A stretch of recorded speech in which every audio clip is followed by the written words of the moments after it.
We can wait for a viewer to come on. J Mike, why are you smiling like that? You're like, we're going live, and I'm like, Is he oh, frozen? snap. It's about to go down. Oh, okay. It's time to crack Big open time, the open big bar. time. We're going to get up to at least three viewers tonight. Once that first viewer hits, that's usually when I start it up. Once I see that one viewer, I'm like, okay, let's go.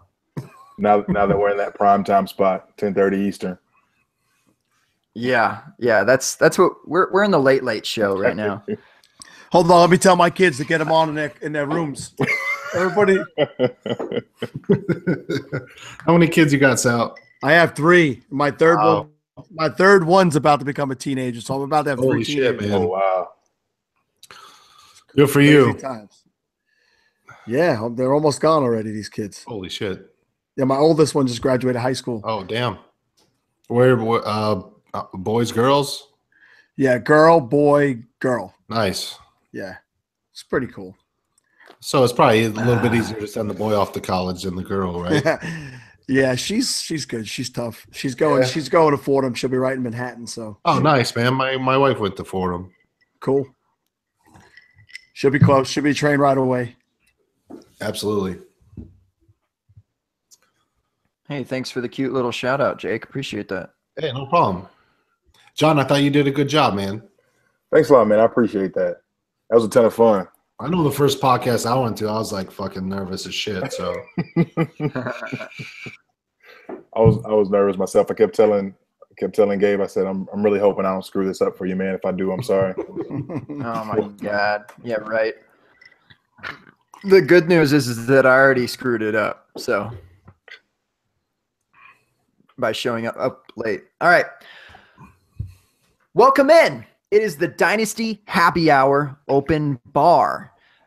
Usually we're coming in around, 9:30 Eastern, but we're trying to hit that late night crew. I don't know who it is, but hello to you, late night crew. Cheers to you out there. Apologies first and foremost. I mean, I was, enough about me. Let's introduce everyone else. We can talk about me later. This is, I'm all flustered, but the biggest news that we need to talk about is that the Dynasty Happy Hour Open Bar now has a co-host to ride along with myself. He was actually a guest on the Grab Bag Fantasy podcast just 2 episodes ago, and that baritone voice went so damn smoothly that we just had to get him onto the open bar. His name is John. You may have heard him on the Grab Bag Fantasy podcast. If you haven't yet, here he is. Introduce yourself, John. How you doing, brother? Pretty well. What's up, good people? John here, live from the 513, little bitty old Southwest Ohio. So glad to be here. Glad to be a part of the open bar. Finished my beverage earlier, so now I'm having water because that was the change of schedule threw me off. But it's all good. I'm excited to be here. Excited to get this thing cracking. Wait, we could have drank at 9:30. We didn't have to wait. Now, Jake, I told Jake that he needed to wait. I tapped it early, man. I was getting prepped. Jake's still rolling. He doesn't care. He's like, no, I'm not switching to water. We're still rolling. I'll drink water later. Let's go. Hey, the 513. I'm in the 512. Well, not currently, but usually out in Austin. 512, 513. I'm kind of feeling this now, John. And they're nowhere close to each other. What's up with that? I got news for you. I got a 516 number on the cell. So what's Jake bringing to the table? What is this? Are you kidding? You know what? I still got 970. I got my Colorado phone number. Oh, Hey. I still rock that. I thought 970 was one of those numbers you had to pay to call. So I'm sure y'all have seen or heard already, but we have the, infamous Salito. How are you doing tonight, man? I'm doing good. I want to know what qualifies me for infamous. The falafel house, the waffle house, you come into the truffle house. falafel house, and I step all over Steve and Kevin. They try to be serious fantasy analysts, and I just poo everything. You're right. It's true. waffle, or rather, they are the whipped cream. So, Oh damn! Now I can never look at whipped cream the same again. I'm gonna say every time I go, I'm gonna have to say pass. Cool Whip. You could have some Cool Whip. well, we're still waiting on your.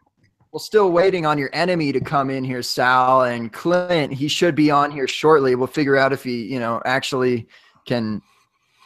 Children's issue, whatever it is, but in the meantime, we can introduce Jake. He's been on here before. He's been on my podcast before. NFL Draft Talker. How you doing, brother? I'm doing good, man. Just trying to get the drinks going and then the conversation to follow. You mean trying to keep the drinks going? Oh, yeah, absolutely. Yes. Ever since I got home, it's time to go. So what else? So we know that J Mike is. Yeah, is it Wednesday? It's not. Is it not Friday, Saturday? I don't know. Every day's a weekend for a teacher, so I'm just rolling. I'm just rolling through. Feeling like it's June. There he is. Hey, we have. Do we want to join? Oh, there he is. At least his Google image. That's good enough. Hi, Clint. What's up? His Google image is open on my screen. I'm okay. here. You see him on yours. That's good. Yeah, it took a while to get set up. And welcome in, Clint. It's good to be here. How you doing? I'm tired, exhausted, but I'm here. So it's good to see everybody. Well, last time you were tired and exhausted. Is it going to change this time? Well, it's because it's Wednesday, man. I'm going to be better than I was last time. Wait, what? That's Wednesday. Open for debate. I hate you, Sal. All right. The guy goes by fantasy pastor. You should see some of the stuff he sends to me in private chats. This is not a man you want teaching Bible classes to your children if you're watching at home. Hey, I don't know what you're talking about. I would spend the day at that school tomorrow. I don't teach at a school. Oh, oh my God! Is it in a basement? If it's in a basement, we should have this checked immediately. No, I work at a church. Oh, the church. All right. Well, a lot of funny things go on. Anyway, go there. I just watched a documentary on some creepy shit, and I don't view Clint up to. Clint, first things first. That beard is looking absolutely fantastic. Thank you. I appreciate it. Mm-hmm. Any grooming techniques? I'm trying to get on your level. I use beard softener about once a week, and then everyday beard oil and some beard, whatever it is. It holds it in place. I don't even know, cream or something, whatever. I try to act like I know what it is, but I've seen that scene in Something About Mary. We know how we keep it stiff. There you go. No, mine's nice and soft. So that's a new sponsor for you, Gabe. Oh, that's it. I think I insulted Clint. He left. He's gone. The first insult has arrived from Sal. The first of many. We haven't even gotten to the George Kittle stuff yet. Uh-oh. We won't go there yet. We don't have to. Let me see if I can pull up what he actually said to me after that. All right. So we are at the bar. We're at the open bar. Oh, that's the sound we like to hear. Oh, exactly. Cracking beers. Sorry, excuse me. The audio's off, so we're things are happening. But anyways, we're at the open bar. What is everyone drinking? We heard J Mike, you're drinking Blue Dolphins, the water. You're our DD at this point, and I preach for that. That's good. You trying to get home safe? I got you. Hey. Everyone needs one. And Sal, what are you doing? I have the Blue Moon Belgian White. Hey. But I got no orange slices though. Oh, kids, I got some apples over here. I might try to squeeze one of these in there. It's not working. That definitely sounds like the father life that you're resorting to just any fruit you can fit inside of a beer. The struggle. See if the banana fits in there. I'm moving on to grapes in a second. What are you in the kitchen right now? So yes, I started to tell you guys before I switched to FiOS. My Wi-Fi sucks. Where I usually record, I have a setup in the basement. I'm now sitting at my dining room table. I was just about to say, does the falafel house double as a storefront grocery? Is that what's going on? Yeah, well, there's some shenanigans go on here in New York, John. So everything's got a front, and we beg you to mind your business. All right, moving along. Understood. If it makes you feel any better, Sal, I'm sitting at my dining room table as well. So am I. All right. So I'm in a bedroom, but we're all at a dinner table of sorts, at least. Well, hello. Hold on. So discussion about fruit beers, because short story. I was on the river today. I was drinking several beers on the river today. Drinking beers that had fruit inside of them, or at least infused, inside of them. And I was just confused because I was actually with Dynasty Happy Hour's own Jacob Butner. Yeah, he lives out in Bozeman now. And so we were floating the river, and he brought out this like watermelon beer from New Belgium of sorts. And then there was I've had this one from New Belgium that was like Citradelic.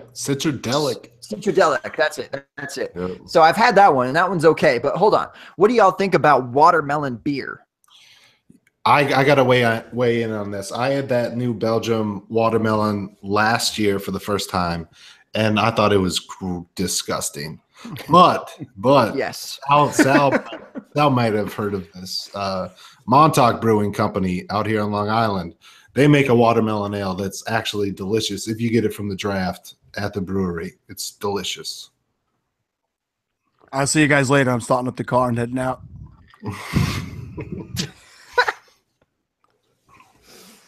I don't know that I've had too many. I like to put the oranges in the Blue Moon. I like a good Corona with a lime in there. I haven't had the watermelon beer yet, but now that I found out Jake lives so close to me, and I'm going to actually be in Hamptons this weekend, Jake. You might have to come out on Saturday. Man. We might have to hook up Saturday night. There we go. I like it. My wife and daughter are out of town, so I got no plans, man. God.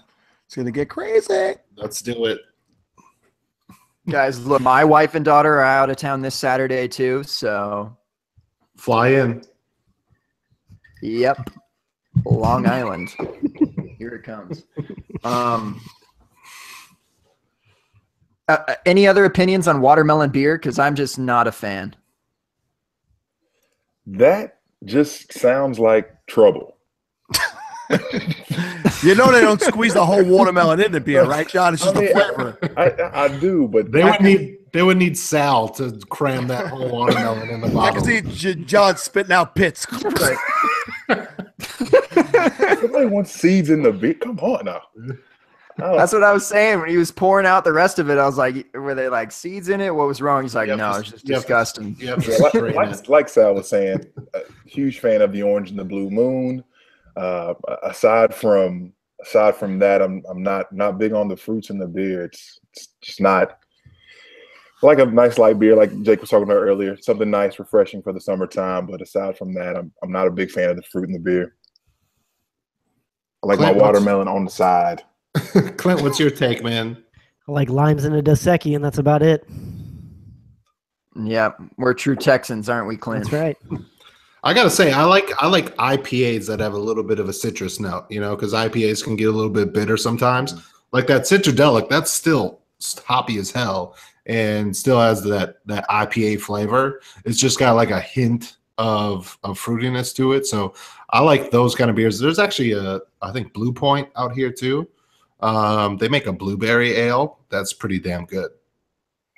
Yeah, I tried to get Steve Marcus to join us tonight. When you guys push the show back, and he's a big beer. Steve samples different beers pretty much every night, and I know he's watching right now because he's commenting in our private chat. But I think he's an IPA guy, so we have to get him on here soon. You guys got to get him to come out of his shell a little bit. He don't like to venture outside of the falafel house. Steve, where are you at? Make some noise. Tweet at us. Say something. I want to let's get it live on the show. Say some things. So, let's talk. Jake, what are you drinking? You drinking that whiskey still or what? No, man, I switched it up. I got a little vodka cocktail. It's mixed with there's this juice from Trader Joe's that my wife likes. It's a pineapple mango mint juice. So I put some of that in there, and I put a little fresh lime juice, and it's pretty tasty, I gotta say.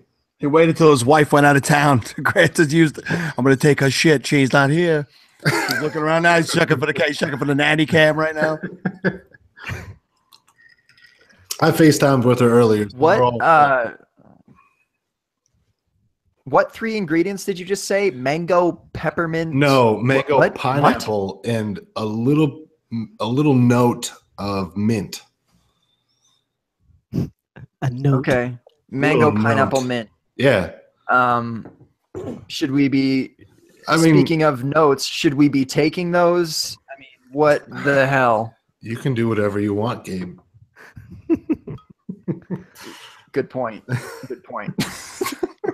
I mean, mint is an underrated herb in cocktails. You're right. Mojitos are absolutely delicious. I shouldn't dog that at all. I've just never heard of the mix. That's all I was saying. I hadn't either, and it's surprisingly. Clint, I'm intrigued. I really am. Clint, what are you drinking? Mosaic IPA. Hey, I've drunk that before. It's pretty delicious. Yeah, I was looking for the Yellow Rose. Fantasy ADHD had recommended it a while back. So it was the best beer made in Texas, and so I was looking for that. They didn't have that, so this was what the guy recommended, and it's pretty good. Where did Josh recommend that for you, Clint? It was on. He just made he tweeted about it one day. And, I thought it was last week when he was supposed to be in a Falafel House and he canceled on us. That dirty rat. That's right, Josh. I know you're watching at home. No, he was busy. It's all good. Josh is a good dude. We'll get him on eventually. Come on, Sal. Get ruthless. ADHD. You are not welcome. You are not welcome to any podcast in the near future. Come on, we're all part of the Play Draft family. We got to get along. That's true. I just mentioned like the other day that ADHD was one of my favorite follows for all the stuff that he does on his website. That's completely free, and especially for SFB, it's like pretty much my only tool that I used to make my team completely suck. To him, it was just all me, but. Shout out to ADHD, because that is a great site and a lot of work put into it. So cheers, my man. And cheers for me. I am drinking Bozone because I'm in the area of Bozeman. One of my favorite beers, the Bozone Amber Ale. It's quite delicious. If y'all ever get out to Bozeman, do that. So are you just on like a tour this summer, Gabe? Because you were just in Washington last time I was on a few weeks ago? Yeah, I move around. You float down rivers? I float down rivers. I actually just got to do this. I kind of just stopped at one point and I said, hey, guy, can I use like a microphone? Do you have one? Do you have a set of Beats headphones? Do you have a MacBook? Like I very particular as far as my podcasts and when I get off rivers and what I need. And they had it. So fortunate for me, we're here. Oh my God, we lost Clint. Clint is gone. Banished. He got bored of that really, really stupid explanation I just had. But good riddance, really. I mean, I feel better. I don't think I've ever uttered the words I was on the river today. I'm born and raised in New York. It's just not upstate, where maybe upstate that might happen, but out here along Long Island. Never been on the Hudson? Never been on the Hudson? No, I've driven over it on a bridge. but I've never been in the Hudson. I don't think you'd want to go into Hudson. No, you don't want to go into Hudson. I think mostly everybody. They flew a plane into the Hudson once, and it didn't work all that well. I'm pretty sure. It was solid enough for the plane to just land, right? Or was that which plane are we talking about? Was that didn't they make a friggin' movie about that guy? Yeah, Sully? Tom Hanks. The Tom Hanks. Yeah. No, it's not too soon. All those people lived. That's true. Yeah. No casualties. Yeah. Should we talk about football? We've gone about 20 minutes now not talking about football. Should we start talking about that at all? Is that what we're here for? Sure. Football? All Sure. right. I guess so. The biggest news to me today, listen to this, guys. And I want to hear your takes on it. I want to hear serious takes. Please don't fuck around. What? I'm serious. Okay. Geronimo Allison was suspended. Oh, Geronimo Malachi Allison Dupree- was suspended for one game. that's gonna taste better the second time, Jake. Started the 2017 season. What happens? Who's affected? Who's up next? What's the fallout? The Dream, Jeff Janis, is still alive. Oh, the Malachi Dupree hype train is about to get started. Trevor Davis. I think that means Ty Montgomery goes back to wide receiver, and Jamal Right. Williams becomes a There it is. RB1. That's what they're going to need to do. They're wide receiver position, so I have a feeling that they're going to have to either bring someone in. They're probably going to have to bring someone in at the very least, even if Montgomery is not able to switch back to the wide receiver position, because I can't really see that happening. After you've already gone to the running back position, you can't go back. You know, it's something like that I've heard. Well, Green Bay doesn't bring people much in. like Terrell Pryor. He's not going to be able to play. Green Bay traditionally doesn't bring people in, That's right? true. They're always like Green Bay or die. Yeah, they promote from within, and they drafted 2 kids this year who, probably won't. I mean, it's one game, right, for Allison, and they probably won't see much time. But Green Bay's traditionally they'll find a guy inside the system. Second round wide receivers. Unbelievable. Yeah. And I hate them so bad, being a Vikings fan. Oh, you're from Minnesota. That's right. Mhm. But my wife and my father-in-law are both Packer fans, so I gotta deal with that. That was a good job proposing to her. Nice, smooth. Yeah, that just as soon as I heard that, I was like, no, move on. No, I get it. You want anybody that says yes. I was the same way. I was like, oh, she said yes. I don't care. Who does she like? Kansas City Chiefs. I'll take it. Hey, at least your wives watch football. Mine hates it. Oh no, my wife doesn't watch football. Did I imply that my wife watched football? Mine too. Listen, guys, I'll say it quietly because the kids are out. My wife doesn't like me. That's the foundation of every marriage, Sal. Oh, I'm doing something right then. Sweet. If your wife Sal, I didn't really think- admits that she likes you, I don't know what's going on. So football. So I think we spent about 4 too many minutes talking about Geronimo Allison. What happened after the Geronimo Allison news that I got on my little cute sleeper bot app? Free plug, download today. You'll get all the great news and bits of the NFL and sleeper bot. Wait, this pod's already sponsored? Yeah, it is. I have to pay for the sponsors, but it's still Sponsored. It's still sponsored. The thing about saying sponsored is you don't have to actually be sponsored. You just have to say it. So It sounds legit from That's- where I'm sitting. Right? I believed it. okay. Anyway, so Right, so the football next news. news bit that I got, the next news bit I got, which is actually kind of important, I believe, is that Mike Williams looks to possibly having that herniated disc issue. It looks like he might be having season-ending surgery. Pretty big news because he was the 7th overall pick. There's pieces around him that are getting a lot of targets. You know, it's arguably an ascending offense, Melvin Gordon, etc. I mean, what are some thoughts? What are some thoughts about Mike Williams potentially being out for the season? I think they actually started to backtrack on that report. I saw that there's no surgery on the table as of yet. Yeah, it's possible. Yeah, they're probably just but pushing it off. not necessarily something that's actually going to happen yet. Yeah, whatever. But the possibility is there, and even if he doesn't take the back surgery, the fact that that's even mentioned is not good for his playing time this year. And so, I mean, I think the only person it affects is Tyrell Williams, and then it gives Travis Benjamin a reason to be drafted.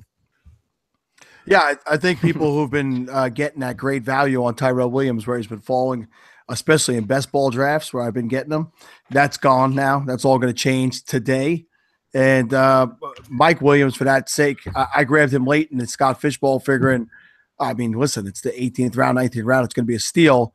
Doesn't feel so much like a steal now. So we'll have to wait and see this. It's, you know how this is. This is the dead time. The camps are starting in another week or so. So right now they're pushing news out there. We'll have to get the full details on this as the days come. This was in the DHH chat today. In our listener league, there's a couple guys that keep going back and forth about Tyrell Williams and Kelvin Benjamin. So gun to your head, who would you rather have, Tyrell Williams or Kelvin Benjamin? Kelvin Benjamin, absolutely, not even close for me. I mean, I think his ADP has fallen to the point where he's a bargain. I think he's wide receiver 36. I mean, last year, the first few weeks, I remember Paul Charchin and I think it was Sigmund Bloom were on the couch together talking about, Kelvin Benjamin could be, right up there at the top tier of wide receiver ones. And this was, I know we fell off at the end of last year or even mid-season, but I'm buying him. I mean, I think that's a hell of a discount. I mean, who else is Carolina going to throw to other than McCaffrey and maybe Samuel? So, and obviously Olsen, but the Funches story never stops. Yeah, well, Olsen's role is what Olsen's role is. That never changes, right? So those targets are already accounted for. But I agree with you, Jake. For where Benjamin is falling to, I love the value he has. Let's say I think his upside is probably wide receiver 2, maybe high wide receiver 2. I don't think he'll finish a wide receiver 1, but he's a big red zone target. And I know he came in a little heavy. They'll get some of that weight off of him, and it doesn't change the fact that he's a big target. So Funches is, a Dario Green Beckham, anyone? Chris Whitman is pumping his fist somewhere right now. Yes. Wide receiver 2. Wide receiver 2. My question when it comes to that, as it pertains to Kelvin Benjamin, if we're making that, hey, you got to pick one of these guys. If you're betting on Kelvin Benjamin, then that means you're betting on a Cam Newton bounce back in the midst of a changing offense, in the midst of them wanting to be able to have an offense now where they're getting the ball out of his hands quicker, where he's not running as much. Starting. Bingo. So with all of that in terms of variables and things that could be changing, I feel like that's a lot to bank on as it pertains to Kelvin Benjamin. I'm not saying the value is not fantastic. I'm with you guys. I think the value is great. As it pertains to if I'm picking one of those guys, Tyrell Williams, in the position that he's in terms of what he did last season, how fantastic he was, and Phillip Rivers is going to throw for 4,400 yards with his eyes closed. He might throw 20 interceptions, but in terms of red zone targets, he's still a guy who's going to get plenty of looks and plenty of targets in that offense, specifically as it pertains to those air yards. So I'm pretty sure in that instance, I'm going with Tyrell Williams.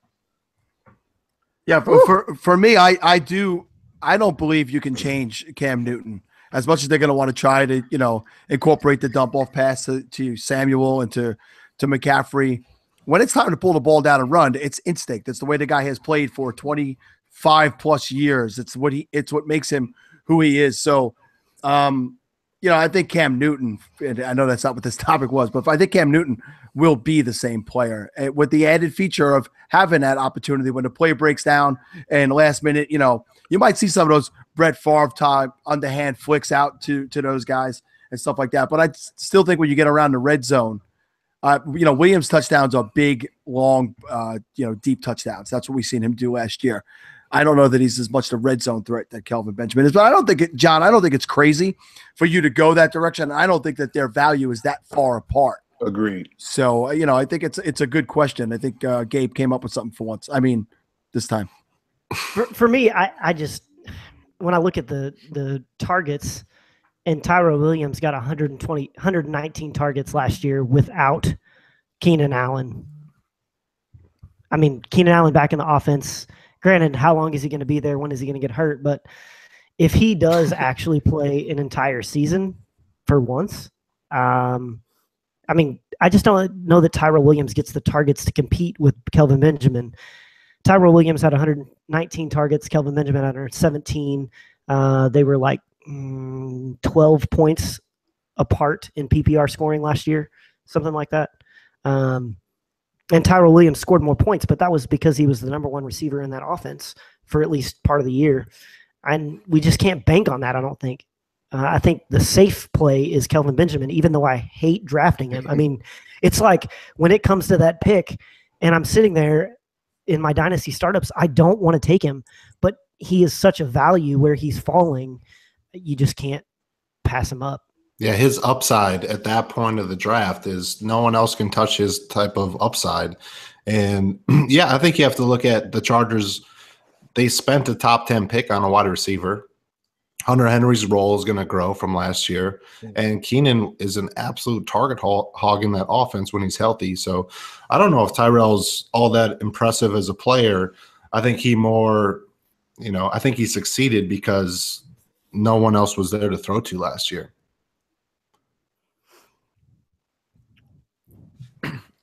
Travis Benjamin and Dontrell Inman, excuse me.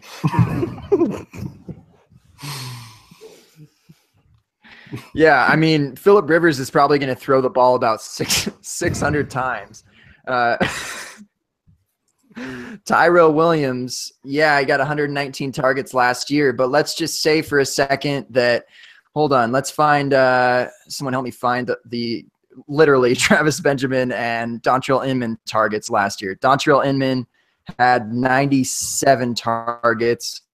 Travis Benjamin's got to be a little bit further to find him, but I'd imagine it's around 50 or so. So just shove at least, 75% of those Keenan's way. And what if Tyrell has the same amount of targets? I mean, I think it is realistic. If Mike Williams is out for the whole year, I think it's realistic that Tyrell Williams and Kelvin Benjamin both they have both very intriguing situations and that they have pieces in there that could bounce them out a little bit. But I think they could potentially both have around 120 targets this season. And then it's just kind of dependent on touchdowns. So I think they will end up similar in ADP by, the start of the season. And it's a worthy argument for sure. What is Tyrell's, sorry to cut you off, Sal. What is Tyrell's ADP right now? Because I feel like those guys aren't even close right now. On Fantasy Pros right now, Tyrell Williams is the 43rd wide receiver. Is he really? And 106th pick off the board. And Benjamin is 34th and 71st pick off the board. And that's PPR scoring. Yeah, I still think that's too close. I bet those will converge with news of Mike Williams. Yeah. This is the first day. So, that's going to change by the end of this week. So let me ask you guys this question. So, Brandon Marshall or Kelvin Benjamin, you're coming up and you got to pick in the 7th, 8th round, and those two guys are sitting there. Who are you taking? In Dynasty? No, well, I know you guys, this is Dynasty Happy Hour Open Bar, but let's talk about this year. Redraft. It's open bar. It's all talking of Dynasty or redraft. But so, for me, I just don't even like Brandon Marshall much at all this year, so I'm not much of a believer, and I would take Benjamin just as a safe option, I guess. I think there is more, and there's not a lot of upside with Brandon Marshall, really. It's not there's not enough room for two wide receiver ones for the Giants. It's just OBJ and Evan Ingram, baby. Not this year. So there, I mean, I don't know. I don't. Marshall's going two spots ahead of him right now in redraft ADP. Jake, obviously, based on age in Dynasty, it's not even a question. You're going with Kelvin Benjamin. I want to take Brandon Marshall, but I drafted him in like 2 startups last year and just got so burnt. But I hate them both. I mean, honestly, I'm taking whatever receiver is closer in ADP that's not those two. I don't own Brandon Marshall anywhere. As far I don't think so, and I don't own Kelvin Benjamin on any team because I don't trust Kelvin Benjamin's longevity, even though he's younger, because I think he is replaceable. But I don't think Brandon Marshall, like Gabe said, the upside's not there. I do think he's going to have some big weeks, and I think at the end of the season, his points per season are going to look great. He might be like a wide receiver 2 at the end of the year, but I think he's going to have a lot of duds in there with some big weeks where he just goes off with 2-3 touchdowns. Yeah, that brings up. Yeah, go ahead, Josh. You go. Sorry about that. Quick question. Just as we're talking about Brandon Marshall, kind of a rabbit hole to run down. Is this the best situation that Brandon Marshall's had in his entire career, as it pertains to quarterback, offense around him? Obviously, he had the time. He started in Denver, goes to Miami for a couple of years where he's the guy. Has Jay Cutler for 3 years in Chicago. The last 2 seasons in New York with Fitzmagic. Yeah, I mean, you put Brandon Marshall in his prime in this offense. Right. That's scary, but I mean, he was pretty rough last year. But I mean, again, 2 years ago, he was close to 1,500 yards, something like that. So he was a monster 2 years ago. So I think it comes down to health for him, and if he hasn't come to that peak as far as his athletic ability, yeah, I mean, it's probably the best offense, but I don't think he's ready to impact that offense like he could have years ago. Yeah, I felt the same way. It's the right situation at the wrong time.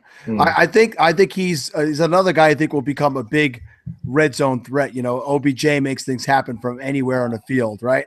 I think Marshall becomes that threat, and I think that's actually what holds Evan Ingram back in his rookie season, is that Marshall kind of takes up that role. So I think that he's going to be a valuable wide receiver 3 this season, touchdown dependent wide receiver 3. I don't expect many 100-yard games or 10+ reception games out of Marshall, but I could see regular touchdowns and possibly 2 touchdown games. Yeah, I would say that it's an amazing offense. I mean, Eli Manning was 20th overall QB last season. I mean, yeah, that offensive line is still garbage too. Still garbage, right? Yeah, he's had like two or three like top 12 finishes in his career. So I mean, it's never really been like that great of an offense. So I don't know. Yeah, arguably it's the best offense that he's been on, but I don't know. Not much. Shout out to Jay Cutler. Not much better than Jay Cutler. Smoking Jay Cuddy. That's right. I just find it interesting that a guy, just like Jake was just talking about, a guy who had 1,500 yards last year, over 170 some odd targets. Obviously, he's not going to see near that kind of target numbers. But in the last 3 seasons, Eli Manning has thrown, in order, 601 attempts, 618 attempts, 598 attempts. Brandon Marshall, whether we acknowledge he's taking a step back, he's probably not the same guy that he was. Even right now, Brandon Marshall's better than Reuben Randall. Brandon Marshall's better than Victor Cruz last year.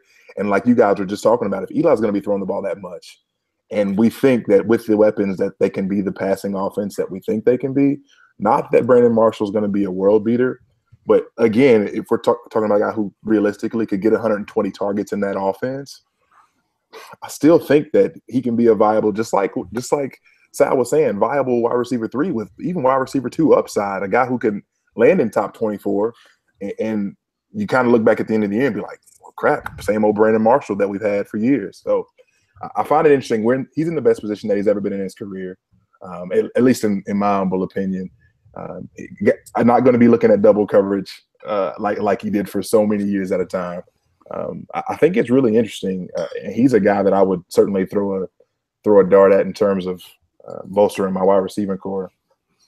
Yeah, that always, and not to name drop Paul Churchian again, but I always have been kind of that under his philosophy that what's good for the offense is good for the player. No So doubt. even if they're not getting as many targets, their targets are more efficient and they're capitalizing on those targets and they're drawing less coverage. So I've always been that kind of belief. So I think it's just a matter of is Brandon Marshall the Brandon Marshall that we saw 2 years ago or not? I think the Giants look back at last year's draft and realize, oh my God, Laramie Tunsil fell to us, and we passed on him because he smoked pot like 98% of the rest of the goddamn NFL and college athletes do. Yep. Yeah, they make the worst offensive line draft picks. Brandon Flowers. Oh God. Dynasty Frank just rolled over in his bed when he heard you bring up Eric Flowers. Oh, he's so bad. I couldn't believe they took him in the top 10. Some notable guys going after Brandon Marshall that I'd prefer myself. Deshaun Jackson, I think he has more actual upside and can put up some wide receiver 1 weeks with Jameis Winston, who can actually throw the ball deep. Willie Snead, no more Brandon Cooks. He's Is this top dynasty 15 wide talk receiver now? this year. I'm going from Fantasy Pros, right from what Sal was mentioning earlier. Willie Snead in redraft for this year is how is he the 35th wide receiver going off the board? That is fucking bonkers. He's walking into at least 100 targets in that offense. I'm trying to trade. Well, he already had 100. Yeah, he was getting 100 targets. Yeah, I was his just telling Clint this the other floor. day.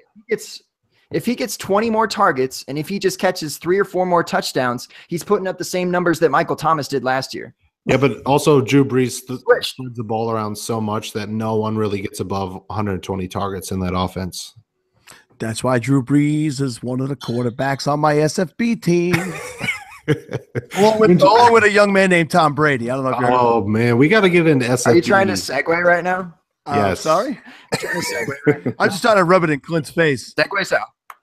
What? Did I have Jameis Winston and Kirk Cousins? I'm not scared of your quarterbacks. They got one guy who's unhappy where he plays. Segue, Sal. I mean, if you're gonna try to like rub Kittle in my face and make me scared that you have Kittle when I have Gronk and Kelsey, that ain't working. Whoa. Well, I expect Kittle to play more games than Gronk. We'll see. I didn't know that. I didn't know you worked for RotoViz, Clint. Isn't that the RotoViz strategy? That's awesome. Super tight end heavy SFB7 draft. All I know is that I don't like it. There are 12 of us that did it. I don't know. I honestly didn't know that it was a RotoViz thing. Jacob, what's Jacob's last name? Rick Road? Rick Road? No. Oh, Rick Road. Yeah. No. Well, shout out to Jacob Rick Road, since that's the first Jacob we all thought of. Yeah, no, Jacob from DHH. I said Butner already. Yeah, that's right, Butner. And so, anyway, FF Ski Bum, that's how I know him as. Anyway, he's the one, he and I have been talking a long time when we first started looking at SFB and thinking about strategy and talking about starting with two tight ends. And he was the one that really convinced me, I don't know, as we talked back and forth, that's what I was going to try to do. And I picked 11, 10, something like that. Anyway, and Gronk was there. And when Gronk was there, that was my decision. If Gronk wasn't there, I wasn't going to do it. But taking Gronk there, and then Kelsey was there in the second round, it just made sense to me. Yeah, I think that philosophy was if you grab 2 of those top, 5 tight ends, now all of a sudden at least someone on that roster doesn't have a top echelon type tight end on their roster. So you're basically diminishing at least one team just right off the bat by doing that. Yeah, so to go to that RotoViz strategy, and I know a couple of guys at the RotoViz, and I mocked with Matt Wispy, who's Wispy the Kid on Twitter, and I saw his philosophy and a couple of the other guys. He's an OG member of the Fantasy Life app, which is where Falafel started. So I got to know that the OGs and the RotoViz guys were to go with that strategy. But once you got outside of those top tight ends, it for me personally, it didn't make sense to keep going tight end. If you looked at last year's stats based on this year's scoring, you had 3 tight ends. The first tight end was Kelsey at 29, and you had 3 tight ends from 29 to 50. You had 5 wide receivers in that same range. And if you went to the top 100, it was 12 tight ends and 32 wide receivers. So this, thought that wide receivers were less valuable. You have to start 3 of them guaranteed every week. You could start a minimum of 1 tight end. I don't know that once you got past the first 5 guys that really paid off. And for me, 21 of the first 26 players last year were quarterbacks. And that's why at the 12, I went Brady, Breeze, and then none of those other tight ends came back to me at the 3-4 wraparound. And so I went in a different direction. So, like I said, Clint got 2 of the best.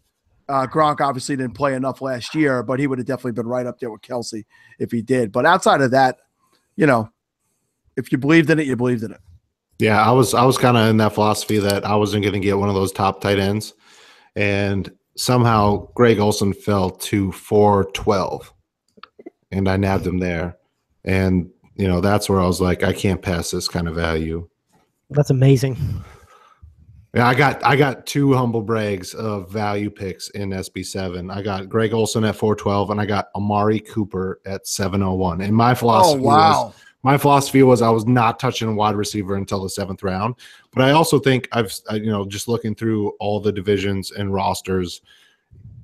And Clint, I know you're a little bit short on wide receivers, so I don't mean to throw you under the bus or anything, but I think some people went way too under on the wide receivers just because you have to start 3 of them every single week. So I think if you're going to go 0 wide receiver type of draft, you had to accumulate at least some decent depth there. Yeah, I should have drafted at least 1 more, probably 2 more receivers, and that was where at the end of my draft I just wasn't. Our draft flew, Sal. I mean, it was. Yeah, we've been done for a week. It was nuts. It was awesome, and so I just wasn't. There were a couple picks that I wish I could go back at the end of the draft, like my 17th, 18th round picks. I wish I would have taken receivers.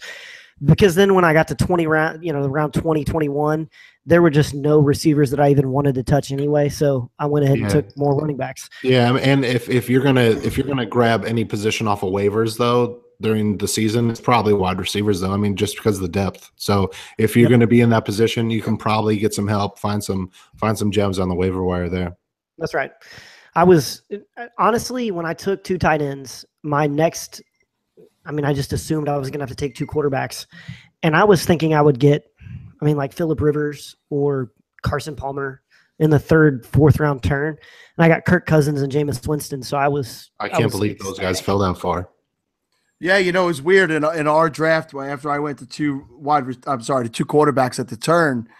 Guys fell a little bit. And I was like, maybe I could have waited. But you never know. You don't know how it's going to go. And you got to wait another 23 picks before yours comes around. Yeah. I'm still happy with those 2 guys, but looking at it, I could have done something different. I was surprised to get in a 22nd round, and people might be like, it's no big deal. Eli Rogers was still there in the 22nd round. I wouldn't write him off. I don't think that he's going to be a guy every week you can rely on, but he could be a good bye-week fill-in. He's going to play that same role that he played last year, regardless of what Juju Smith-Schuster says. So I was happy to get him in the 22nd round. Clint, you could have grabbed him. Yep. Well, there were quite a few receivers that I probably should have taken. I didn't realize I only had 5 receivers on my team. Oh well. Yeah. Should we run through the roster? My prerogative was since John has no skin in the game, he could play the court judge here and kind of dissect our rosters and pick winners and losers and good picks and bad picks. Remember, I know you live in Ohio now, John. 512, 513, 512. 513, but I'm a little nervous with you guys talking about the Hudson now. I don't want to be fishing with the fishes or anything by the end of this. There's not a fish alive in the Hudson. There's been no casualties mentioned in the Hudson, though, that we've talked about. But before you guys jump into your rosters, before we do that, just like you said, I'm on the outside looking in as it pertains to SFB, but I am curious. If you're looking at your rosters and you're looking at the way that your drafts went, what's the one spot or the one pick that you wish you could do over? Because I feel like every draft, no matter what you do, no matter how much of a home run you feel like you hit, there's always at least one spot where you're like, you know what, I probably should have done this or went that way. So what's one spot where you feel like you guys could have changed? Yeah, I've got two. My philosophy was I had the 101, so I was taking DJ. And then on the turn, the 212 and 301, my philosophy was if one of those running backs falls, like Leonard Fournette or Todd Gurley or one of those top echelon type of running backs falls, I'm going to take a running back there. But if they don't, I'm going to take back-to-back quarterbacks. And I probably reached a little bit for Isaiah Crowell at 301 instead of taking a quarterback. So I ended up with Eli Manning as my second quarterback, which I not feeling great about. And then the other one was, what round was it? It was round 15. I wanted to pair my plan was to pair the Denver quarterbacks as my quarterback threes, Lynch and Simeon, but Lynch went the pick before me. So I took Mike Glennon and Trubisky, and Darren McFadden went the pick after me. And I feel like I maybe even could have got, since I took Mike Glennon, I probably could have got Trubisky, the following round. So those were kind of the ones that kind of stuck out to me. For me, it was basically what I just explained with Clint, where quarterbacks ended up falling after at the 112 and the 2-1. I took Brady and Breeze, and coming back around to me, those tight ends were gone. Jordan Reed actually went at the 311. Man, right before it was queued up, ready to go for me, and I thought, oh my God, look, I got the I've got the two QBs, and I'm going to get Jordan Reed at the 312. And when that happened, I was like, damn it, I could have went back. I could have taken Brady or Breeze, grabbed Kelsey, and then gotten another really I'm a Raider fan. Obviously, you see the hat. I could have got a Derek Carr, or a guy like that, or even the guys that were available for Clinton when he took them. So that was I don't regret it because I got two studs, but if I could have changed it, knowing how the draft would have fallen out, that's the spot I would have done it. Yeah, in hindsight, it's 2020 there, where you're probably thinking that you're going to set the market for those quarterbacks. And if you take, and there was a lot of talk about that pre-draft, that if you take two quarterbacks there at the end of the first round and your first round and second round, that there's going to be a run on them. And then, unfortunately, there's not. And that happens all the time in Superflex drafts where you're like, and I just had a startup where I was with some people that never really played Dynasty, and it's a Superflex, and I went quarterback early. And I wish I wouldn't have, because they fell and fell and fell. And it's just like, oh, shit. But, I mean, what are you going to do? You'd rather be ahead of that curve than behind it. For sure. Yeah, for me, the picks that I wish I could do over. Round 12, I took Alvin Kamara instead of Deshaun Jackson or Jeremy Maclin or Jordan Matthews. Any of those guys, I probably could have used another receiver there. Or if I don't do it there, round 17, I take Jeremy McNichols instead of someone like, and this one is kind of a toss-up. I mean, I don't love these receivers, but Chris Conley or Alan Hearns or Devin Funches, they all went after. But just to give myself a little more wide receiver depth, I probably should have taken him there instead of Jeremy McNichols. How soon does the waiver wire open up for you guys in terms of when you can start actually making pickups? Well, we had somebody already pick somebody up in our league, and it had to be reversed. Wasn't that Dwight? Dwight. It was Dwight. Dwight. I love that guy. I am in the league, and Josh Jordan said if I don't mention the Red List League, I'm in trouble. So Dwight's in that league as well. So I have to give a shout out to those guys. I'm disappointed I passed on that league, Jake. I did have an option to get in that league. Did you really? Oh, it's really fun, man. Yeah. Gabe, what about you? Any regrets or any do-overs you'd like to have? Mulligans. His whole team. Yeah.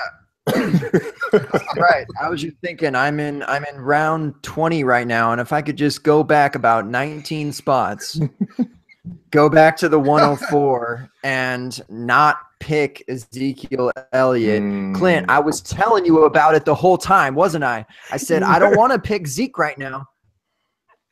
I didn't want to because I didn't have a good feeling. I had a bad feeling about it. Did you get McFadden? Like sort of did you get McFadden or Morris? That news broke after my pick, my most recent pick, and some dude picked him up in the middle of the round, so it was done. Is Morris still there? Yeah, Morris is I'll still grab Morris. Well, man. this is live right now. We shouldn't be talking about that. yeah. He's on my Don't pre. La la la la Don't grab- la La la la la la la la la la. Yeah, he's on my pre-draft first. You will not draft Alfred. Do we have a listener, Ryan? Do we have a viewer? What are the chances that that's one of the guys in your SP7? Oh, I'm sure all it three is. of them are in Gabe's I'm league. sure it is. They're just sitting there. Yeah, Actually, Josh I'm Gordon just kidding. I don't necessarily regret taking Zeke at 104, even if he's suspended. Hopefully, only like two or three games. Then that's still fine with me. But I don't know. I really abused the tight end position in this draft, and I didn't take a tight end until round 12. Wow. So maybe I could have taken one earlier. I don't know. I just looked at the statistics, and I mean, after the top 7, 8, maybe tight ends, it really doesn't matter to me. Like the number 10 overall tight end versus the number 20 overall tight end is a difference of like 1.5 to 2 points a game. So cool. I didn't really care. I'd rather just take darts at guys later. And so the first guy I took was OJ Howard in the 12th round. And then ASJ in the 14th, Crockett Gilmore in the 19th. So, I mean, they're really complete dart throws, to be honest. I don't know. If I'm not committing that early to a top 5 guy, like I just don't really see the upside in taking one that is, a Jack Doyle that's likely, could be a top 10 tight end, or a Zach Ertz, which could be a top 10 tight end. It's like, he's only going to score 1 or 2 points more a game than, seriously, Austin Seferian-Jenkins. That sounds pathetic, but it's seriously true. Wouldn't it be nice if Austin Seferian-Jenkins just lived up to his ability? I mean, I've heard good things. Actually, he's looked great. Yeah, no more McDonald's. He was good at Washington, man. But yeah, what a disappointment he's been. Just a waste of talent. So speaking of college tight end, should I shout out you guys, if anybody listened to the Falafel House this week, and we interviewed a kid that I first started coaching I coached him in soccer from the time he was 6 to 12. And he's currently the number 1 ranked tight end in the nation in high school. He's going into his senior season, and he committed to Ohio State University 2 days ago. Jeremy Ruckert is his name.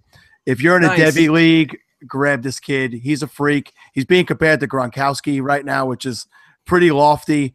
He's 6'5.5", 238 pounds. He'll be 17 on August 11th. Wow. He's a beast. And scouts around the world. It's crazy. And Jake, now that you live here in Long Island, that doesn't happen from kids who live in this area. The football just it's not a hotbed on Long Island. So the fact that he's on that level and scouts around the world, and he was being, fawned over by 30. He received 35 offers from every major school in the country. Wow. So we just had him on. If you want to go back and listen to the last Falafel House podcast, we did a 15-minute interview with him. Good kid, good family, and I'm proud of him. So that's awesome. Awesome. I'd slip that in since we're talking about tight ends. Totally.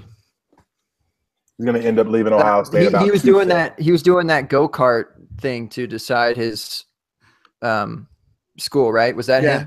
That's funny. I've been at that go-kart place, and I've been T-boned at that go-kart place.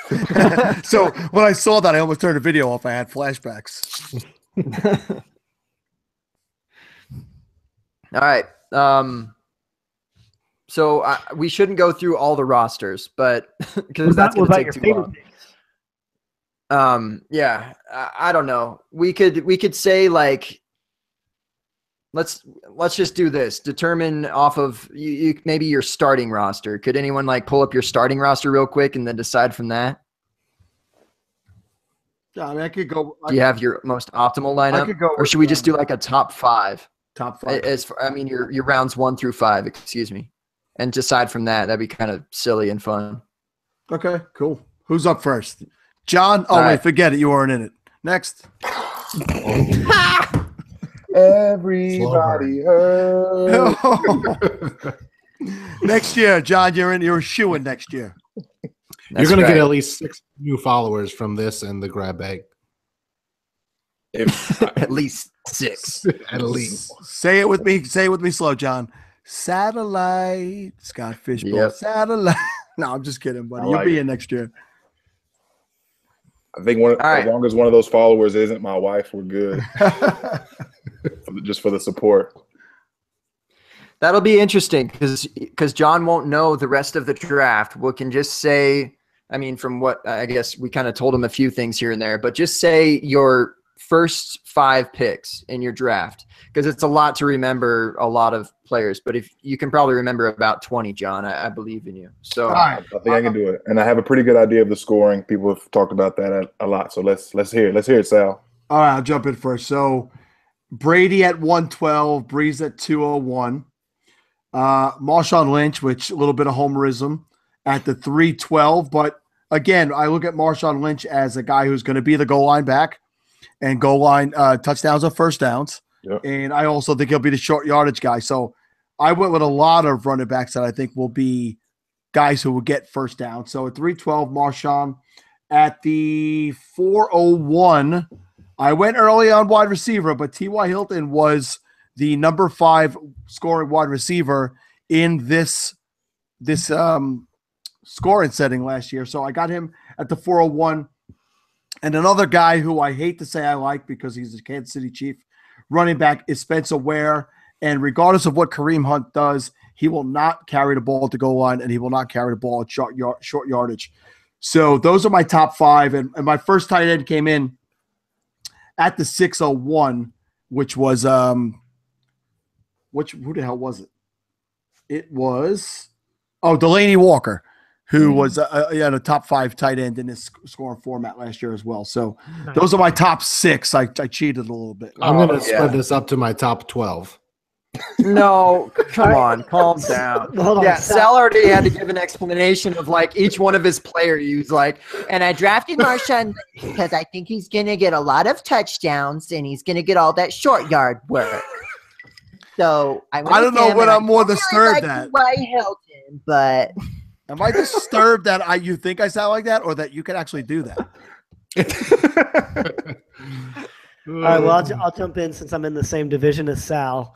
And my top 5 picks. First pick was Rob Gronkowski, and then second pick was Travis Kelce, and then Jameis Winston, Kirk Cousins.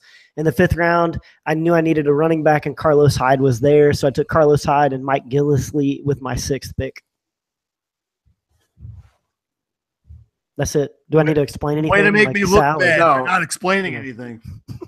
yeah. Well, the reason being is because you already look bad compared to that draft list. Well done, Clint. So we're doing top 6 because it's like a 6-pack and it's the open bar. There you go. That makes sense. Perfect. Cheers. That's fair. Very good, Jake. Gabe, why don't you go, my man? Oh, I figured we were going to save the best for last, but that works too. All right, 104, and you can go ahead and assume that Ezekiel Elliott is not getting suspended. 104, Zeke Elliott. 209, Andrew Luck. 304, I'm going to pump up my boy, Leonard Fournette off the Jaguars. Oh, God. 409, Phillip Rivers. 504, Carlos Hyde. 609, I dipped into those wide receivers and went DeAndre Hopkins. Very nice. Jake, last but not least.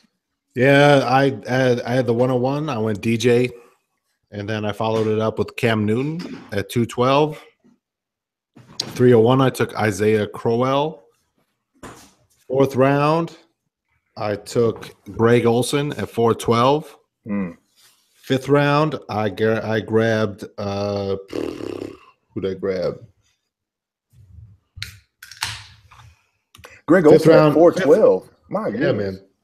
5th round, it was between Wentz and Eli Manning because like I said, I decided not to go quarterback at that turn. I took Eli Manning just because upside interceptions don't matter, and then 6th round, at 612, I took Danny Woodhead, who's gonna get so many targets in that offense. Kenneth Dixon, the God. Kenneth Dixon, the God. It's about time you put that hat on, Gabe. this is pretty stiff competition, and at the risk of having cinder blocks to my feet, I'm actually just on top 6 alone, and that's actually ridiculous, Jake. That you got with Kelsey, guys like Kelsey and Grant going first, second round, and to get Olsen at 412 is absolutely ridiculous. But on top 6 alone, and even with the fact of knowing he's only got 5 receivers, I think I like Clint's top 6 best. Yeah. I think Gillisley's a fantastic value at 6 because he's going. I'm pretty sure his ADP is like even 6th round, even in like standard leagues. Is that about right? Yeah, that's about right. Have that? So in a format that's heavily favoring running backs to that degree, in terms of that value, I think that's a fantastic. I love what you did, Jake. Gabe, I'm sorry, Zeke scares the crap out of me. And Sal with your Marshawn Lynch. I love Marshawn Lynch this year. I think, like you said, just in terms of being able to be a touchdown magnet. I think he's gonna be nice this year. So hey, to Whistler, we've discussed this on Falafel Podcast. Marshawn Lynch, I have him ranked as my number 12 running back in redraft for this year. Latavius Murray finished 13th last year in that offense, and he missed games. And it was based on good. Yeah, and it was based on his touchdown production. So wasn't the first half of the year? Didn't he have he might have maxed out like 12 carries a game? I mean, 12 carries in a game first half of the year? He wasn't getting bulk of the touches. The other guys were absolutely thoroughly involved in the offense. I think that Lynch will get first and second down carries. It's been pretty much explained that the other 2 guys will have their roles, and those roles won't change. So, I love the offense on a whole, but I think he has absolutely every opportunity, barring injury, to be a top 12 guy. Yeah, and I think in this format you have to go big or go home, and Lynch's upside is as big as anybody's if he can return to his old form. John, don't forget I got Amari Cooper at 701 though. That's oh my God! Stop it! Now we're leaking into 7th round into it. Yeah. Let's just go through all 22 picks. Cooper went. It couldn't. If you look back, Cooper went stupid early and like ahead of other guys. Like he went ahead of. He went 307. Yeah, ahead of. Yeah, I mean, technically, I could have taken Cooper at 612 and Danny Woodhead at 7-1. But my philosophy was I wasn't taking a wide receiver until the 7th round, so that's why I took him at 701. Way to stick to them guns, Jake. That's it, man. Hey, 307 is not a reach as long as Amari Cooper is going to be the number 1 overall wide receiver this year. Just saying. Well, that would make me happy. Me too. Yeah, I feel bad for those guys that took wide receivers in the first round. I think they were sleeping at the wheel. I think the real interesting question is with Sal and Clint being in the same division, is there any kind of wager going on? Any kind of a side bet? Something cooking. So basically, what I put out there was if I beat Clint, I get to smack him across the mouth. If he beats me, he better run. That's the first I've heard of this bet. Oh, I just made it up. No, I'm sure as we get the schedule, the schedule is actually probably out already, right? I just haven't looked at it. I'm sure that's up, and we can see when we play each other. Absolutely, we'll do something friendly, and then the loser maybe has to donate something over to Fantasy Cares. Perfect. I like that. Yeah, we're doing the Maximus division. We're doing for every loss you get, you're donating $5 to Fantasy Cares. Yeah. I think almost everybody is in it in our division. Yeah, I've seen a few divisions picking up on that. Somebody had put it out. I don't know if you guys were the first ones to do it, Jake, but I saw some other people jump on the coattails with that, and that's awesome. You guys have had Scott on here and Frank on here, and Scott does great, amazing things with Fantasy Cares. FantasyCares.net. If you guys are watching, listening to this, jump on there, donate, jump in Scott's leagues, and I mean, he is just the money's pouring in this year. I don't think he ever dreamed over doubled the money from last year. Crazy. Last year, I was listening to on one of the pods. I mean, he's been on 500-600 in the last 2 weeks, but he was saying that he did all this shopping by himself, and it took a couple of hours and like 6 shopping carts full of toys for $6,000. This year, he's like $15,000. So he's like, I'm going to have to send this money like across the country, and other people are going to have to help me shop, because he's like, this would be like 30 plus shopping carts worth of toys. So it's awesome that we get all this fun, but we're also helping such an awesome cause too, you know? No doubt. Yeah, let me just let my say, son, you're gonna get that new baseball bat this year. Stop sending money. So, Sal, we play each other week 5, which is when Nice. Kirk Cousins has his bye and Woo-hoo! Drew Brees has his bye. So, Jimmy Garoppolo, thanks. Garoppolo's in. That's what I'll just put Adrian Peterson in at my super flex. I like old, run-down running backs. There you go. I'm glad that both of our quarterback 2s are out that week. So it'll be interesting. Don't insult Drew Brees. He finished 2nd overall in his scoring last year. Don't call him a quarterback 2. You okay. Well, one of your 2 starting quarterbacks. My bad. I got 1 and 1A.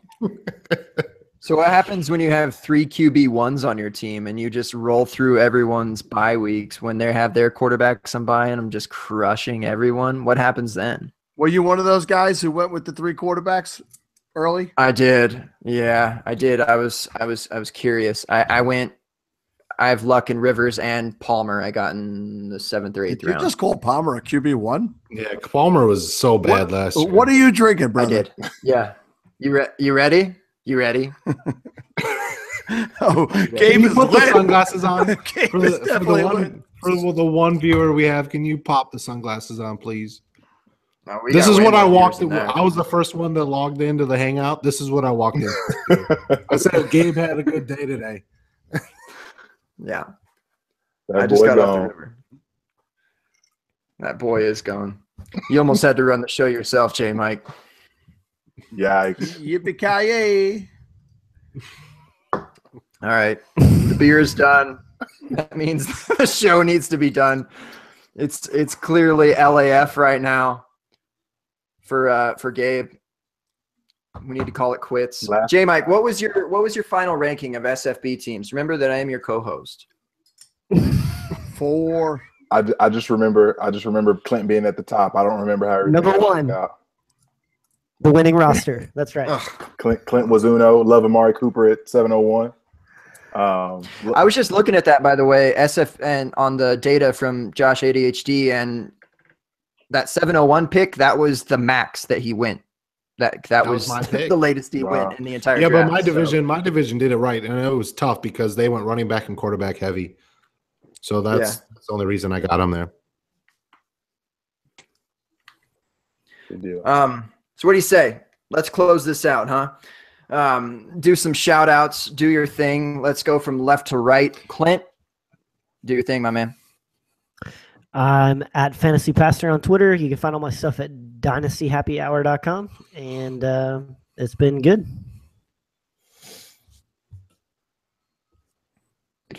Jake. Yeah, you can find me at NFL Draft Talker on Twitter. I write for Dynasty Football Factory. I got some big news coming up sometime in the next month. I won't release it now, but some big news. So that's going to be exciting. Shout out to Clint for his initiative for doing all the SFB 7 Avies, and I tried to help him out a little bit too. But had a blast with you, man, and it's been fun helping promote it from that side. So awesome chatting with you fellas, and hope to do it again sometime. Sal, I'm gonna DM you. Get your cell phone. We got to get some cocktails, my man. Absolutely, that's done deal. Sweet. Yeah, shout out to both of y'all, Clint and Jake, for doing all those Abbeys. Those were amazing. And Clint put together the best one for me, holding up to Simba. That's funny. Somebody posted that one in a private falafel dynasty league chat, and they're like, "Who is that guy?" I'm like, "Oh, that's just Gabe." Hold up, that's just Gabe? I don't get it. That's just Gabe. Gabe Gearing, my man. Pots and pans, my man.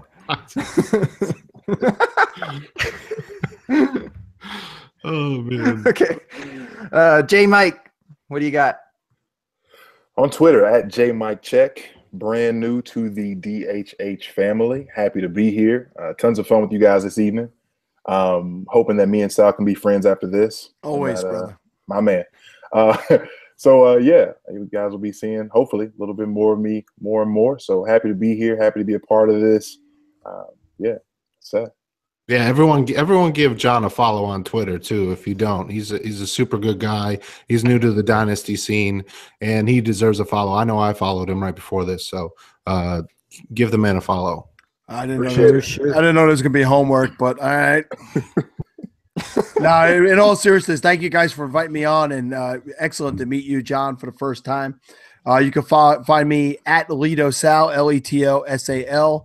I don't know. That's what they gave me when I first signed up for Twitter, and I never changed it.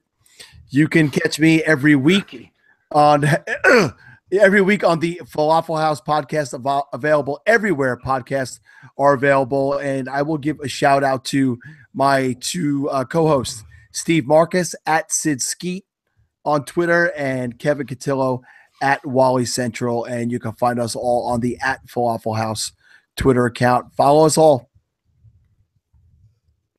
Agreed. Sal is the whipped cream to that equation. Whips. Sweet, never salty. Whip. Yeah, so this is the DHH Open Bar. We'll be back next week. If you didn't catch it at the beginning of the show, John at JMikeCheck, he is going to be the co-host from here on out. So like Jake said, like everyone said, give him a follow. Seriously, he's coming into the community with open arms. Agreed with you 100%, Jake, that that's what it's all about. It's all fantasy love here. As far as myself, I'm at Grab Bag Fantasy. You know the rules. I'm at Dynasty Happy Hour, doing a few articles here and there, not as much as I should. But I do the Grab Bag Fantasy podcast. That's my biggest thing. And you can check that podcast. I think just last episode. I'm going to put one out tomorrow, but last episode was when J Mike was on there with at Tim NFL. I know I'm all over the place, guys. This is what happens at the end of the hour. So bear with me. Just wait till y'all hear tomorrow when I was with Travis May, man. It got crazy. But follow me on there. Hit me up. I want to get you on the pod and talk a dynasty team. I want to co-host because Clint doesn't love me anymore, but it is what it is. I do love you. I just love my family too. Yeah. Gabe, what an idiot. Gabe, can you please queue up closing time for the end of every happy hour, please? Closing time. No, don't say. I'm just glad I don't have to. You know what we should close out on is the new single for LFO. That's what we should close out to right now. They dropped a new single. They've been on the DHH Open Bar. So let me Google that while we're saying goodbye and everything. Hey, Sal and Clint, talk about George Kittle for a second while I search this LFO song. He's home, Clint. It's okay that you have Kittle in the SFB because I have him everywhere else on every one of my other dynasty teams. Shout I do love Kittle. Shout out again to Steve Marcus. I picked him because Steve has talked about him so much. I was thinking Vance McDonald might be the guy this year, but it looks like that.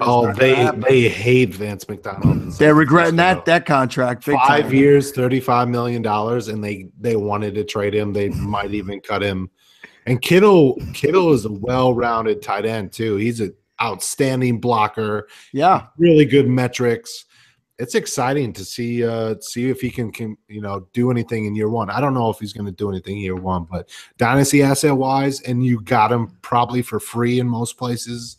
I'm definitely intrigued, and I'm a little bit salty that I have 0 shares of Kittle.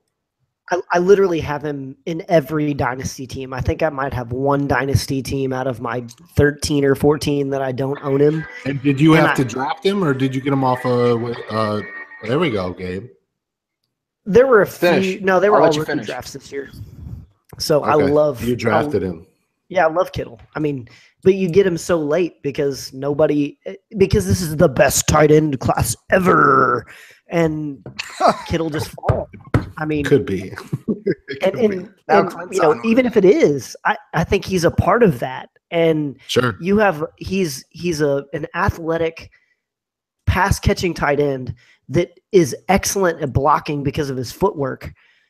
I mean, I'm in because he's actually going to get playing time versus some of these other guys that are going to take a year or two to develop. This is the most jacked you've been all night, Clint, about George Kittle. We've been waiting for that George Kittle. We should have talked about Kittle about that all night so Clint could just be jacked up. All right. All right, LFL. That's enough, Clint. All right, let's play it. It's time to say goodbye. This song is called Perfect 10 by LFO.